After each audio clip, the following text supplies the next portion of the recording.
Hey folks, this is Dan Solomon with the BloodSugarBlueprint.com.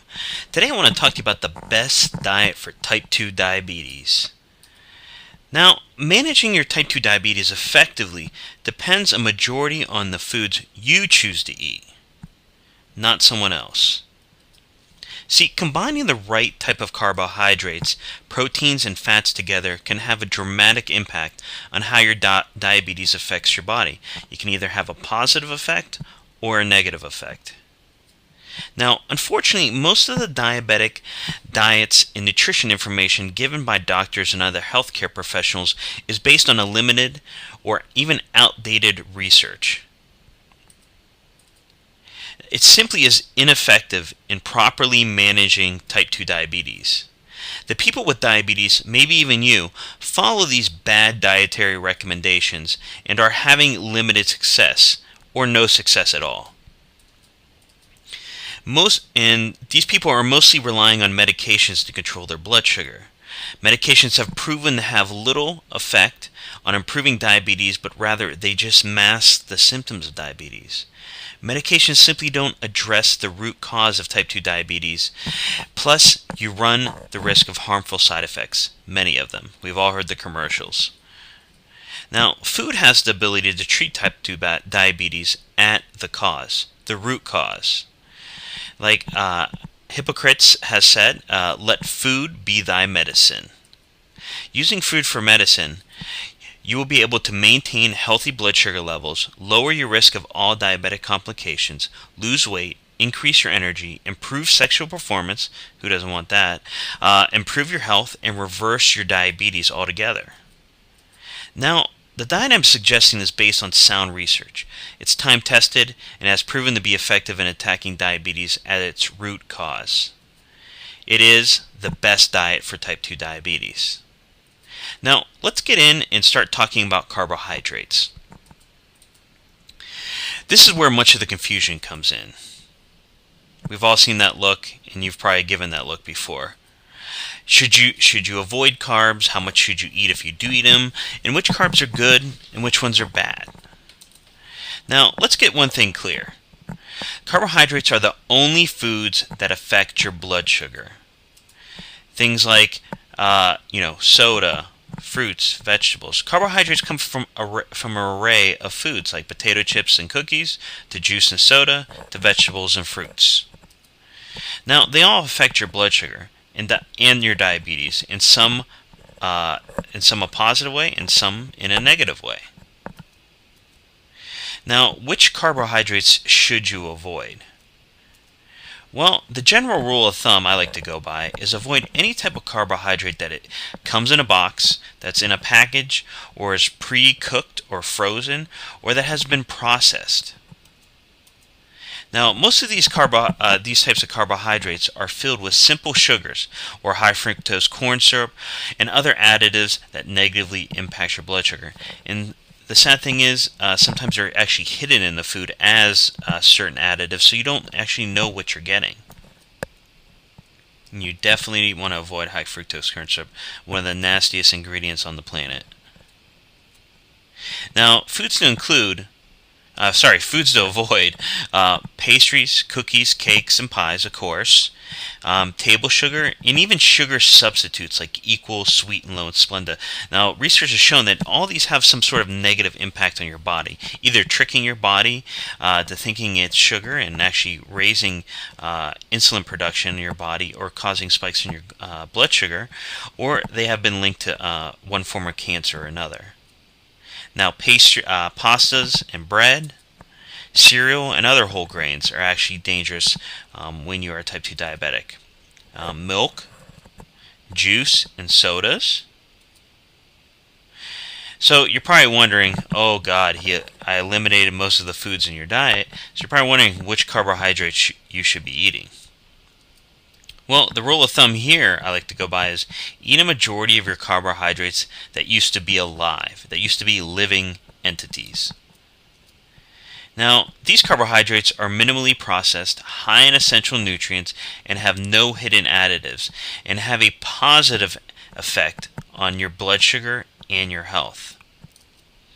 Now, the foods to eat include all green leafy and non-leafy vegetables, bright colored vegetables, and all fruit berries like blackberries, blueberries, acai berries, cranberries.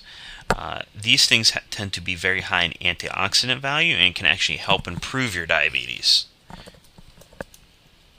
Now, making the switch to the right type of carbohydrates will allow you to maintain good blood sugar levels and prevent the roller coaster blood sugar effect.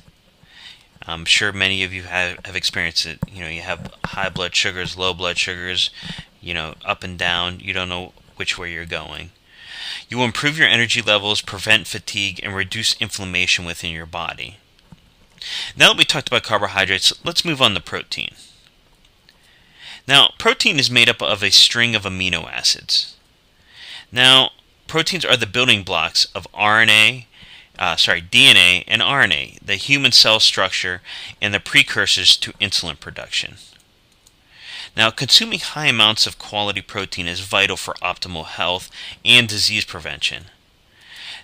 We eat proteins mostly from animals, which are called complete proteins. And we also get some protein from plants, which is called incomplete proteins. Now, when protein is eaten, it is broken down into amino acids, and then it rebuilds in our own. Then it is rebuilt in our own body proteins to prevent maximum absorption. Now, high-quality proteins include red meats, poultry, fish, eggs, nuts, seeds, cheese, yogurt, and beans. You can also get protein from supplements like whey protein. Most of us have heard of that. Soy protein, even hemp protein powder, which comes from the hemp plant. Hemp protein is very interesting because it is a actual complete protein, just as you would eat an egg. And that leads me to egg protein powder. Now, just to make sure, if you do choose to go the route of supplements for some of your proteins, if say you're vegetarian and you want to supplement some protein, you want to make sure you look for ones of good quality. The label should contain a USP seal, the United States of Pharmacopoeia. That ensures the quality, and it has been inspected for the quality, basically meaning that you're getting what you're paid for. Now, why is animal protein so important? Well, animal protein is by far the best source for adequate quality protein. If you're a vegetarian, you can combine vegetables, beans, lentils, nuts, and soy products to meet your protein needs. And you have to do this on a daily basis to make sure you're getting adequate vitamins and nutrients. Now, vegetarians often have to consume very high amounts of these foods just to meet their minimum protein needs. The quality of animal proteins is very important. Knowing the source of any animal you consume is critical to avoid negative health effects associated with grain-fed, hormone-stuffed, antibiotic-filled, and chemically loaded meats. Remember, whatever the animal was fed is what you're essentially eating and what ultimately ends up as the building blocks for your cells in your body. Now, what type of protein should you be eating? Well, here's a list of the protein sources I recommend. Naturally raised, pasture or grass-fed organic beef, pork, lamb, goat, or bison. Wild meat, if you're a hunter, venison, elk, turkey, rabbit. And free-range organic poultry, duck, or turkey. Eggs that are cage-free. Wild fish. A lot of the fish that you get in your grocery stores, unfortunately, is farm-raised. And I won't go into too much detail, but it's not a pretty sight on what they feed the fish. You want to look for things like sockeye, wild salmon, and if you're into an outdoors person or someone that is, try to get your fish from that source. Nuts, seeds, beans, and legumes. Now, consuming these high-quality proteins will allow you to stabilize your blood sugar through improving insulin sensitivity and insulin production, prevent overeating, and help you lose weight. Now that we talked about protein, let's move on lastly to fat. Now, fat has gotten a bad reputation over the years and is so-called the bad guy.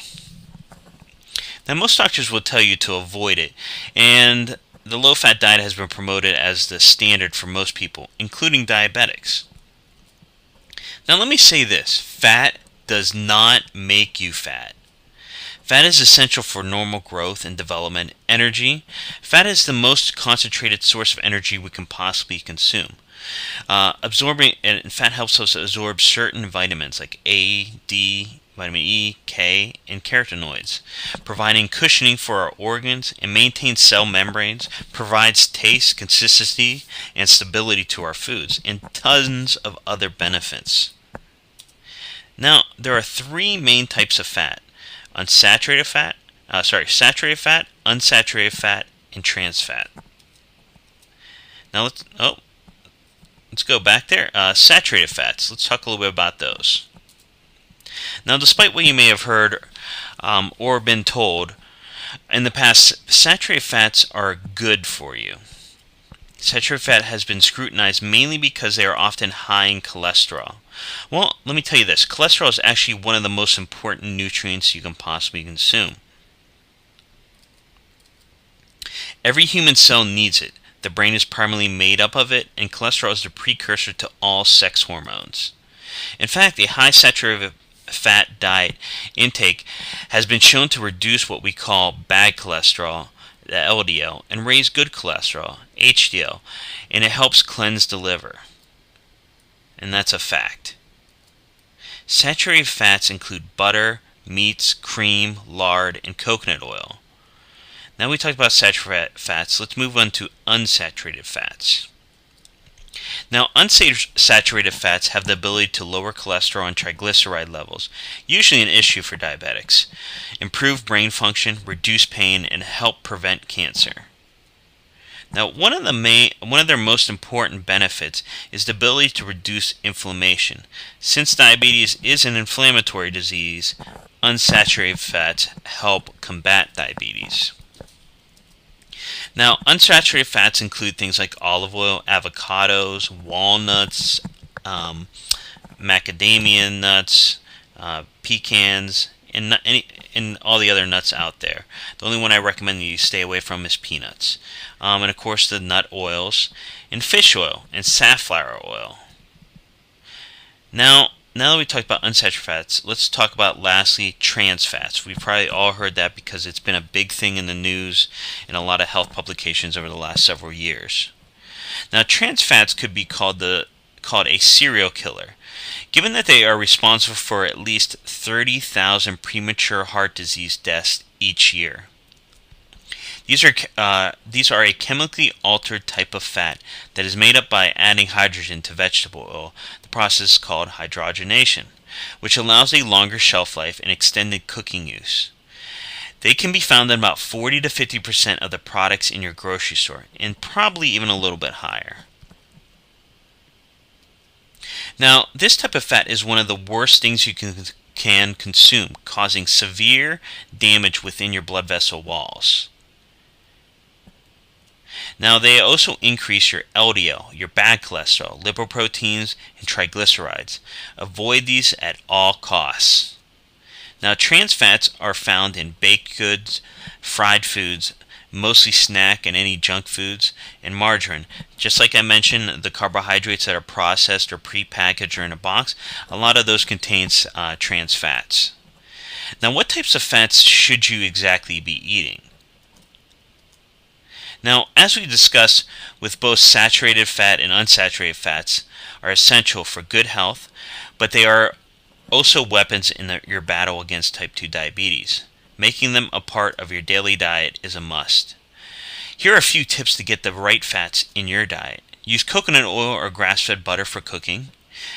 Add olive oil and vinegar to salads instead of store-bought dressings. Add grass-fed butter to your steamed vegetables. Add avocados to your salads or eat them alone as a snack. Use walnuts, almonds, macadamia nuts as a snack, or add them to plain Greek yogurt. Now, you might be wondering, how do you transition to your new diet? I know it's going to be hard, but I know firsthand that this type of diet approach works, and it has worked for countless number of people that I've helped.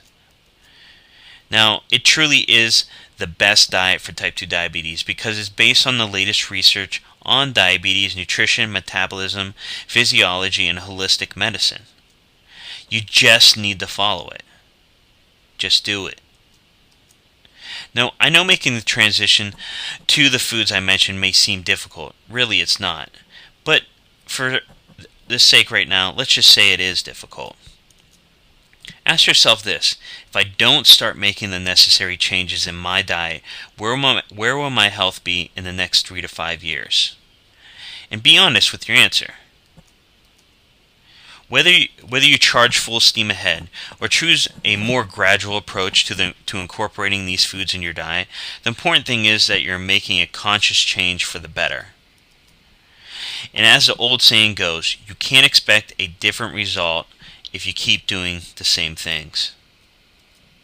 If you are having roller coaster blood sugar levels, if your diabetic complications are worsening, if you're not losing weight, if you're not just getting the results you've hoped for, then it's time you change your approach and try the diet that I just recommended, the best diet for type 2 diabetes.